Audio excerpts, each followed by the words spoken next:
বৈষম্যবিরোধী ছাত্র আন্দোলন ছিল একেবারেই যারা মাঠে, যারা ছাত্র সরাসরি কলেজ বিশ্ববিদ্যালয়ের যারা মাঠে থেকে আন্দোলনটা করেছে নেতৃত্ব দিয়েছে তাদের প্ল্যাটফর্ম। আর জাতীয় নাগরিক কমিটি ছিল বিশেষত গত এক দশকে যে সকল তরুণ নেতৃত্ব গড়ে উঠেছিল বিভিন্ন বিশ্ববিদ্যালয় এবং বিভিন্ন প্ল্যাটফর্ম ঢাকার বাইরে থেকে, সেই তরুণ নেতৃত্ব সহ বিভিন্ন ঘরানার তরুণ নেতৃত্বদেরকে একটা জায়গায় আনার একটা প্ল্যাটফর্ম বা উদ্যোগ ছিল জাতীয় নাগরিক কমিটি।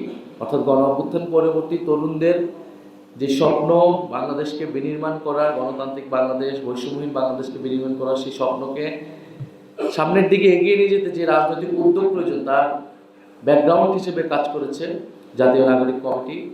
আর গণ অভ্যুত্থানের প্ল্যাটফর্ম হিসেবে বৈষম্যবিরোধী ছাত্র আন্দোলন ছিল তার যে সরাসরি যে শক্তিটা ছিল, সেই শক্তিটা দিয়েছে বৈষম্যবিরোধী ছাত্র আন্দোলন। সেই দুইটা প্ল্যাটফর্ম মিলে এনসিপি তৈরি হয়।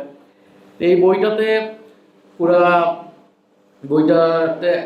এনসিপি শুরু হওয়া থেকে ইলেকশনের আগ পর্যন্ত মোটামুটি একটা দিনপঞ্জিকা আছে যে এনসিপি গঠিত হওয়ার পরে বা গত এক বছরে আসলে কি কি কাজ এনসিপি করেছে, কি কি ইস্যুতে সে কথা বলেছে, কি ধরনের বক্তব্য দিয়েছে।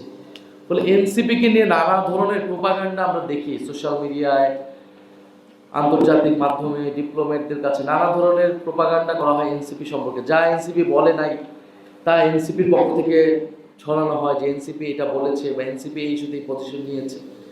কিন্তু বেশিরভাগ ক্ষেত্রে আমরা দেখেছি যে বাংলাদেশের পাঞ্জাবের জগতে একটি বিশ্বস্ত নাম শাবাব এথনিক ওয়্যার। মিডিয়া থেকে শুরু করে বিভিন্ন জায়গায় এনসিপি আসলে কি চায়, আসলে কি বলেছে, বিভিন্ন ক্ষেত্রে কি পজিশন নিয়েছে, হয়তো বিচ্ছিন্নভাবে একজন নেতা দুইজন নেতা পজিশন, কিন্তু এনসিপির আনুষ্ঠানিক অফিসিয়াল পজিশন সেটা বিভিন্ন সময় অবজ্ঞা করা হয়েছে বা কষ্ট করে এটা আসলে বোঝার চেষ্টা করে নাই অনেক। এই বইটা পড়লে অ্যাটলিস্ট এনসিপি বিভিন্ন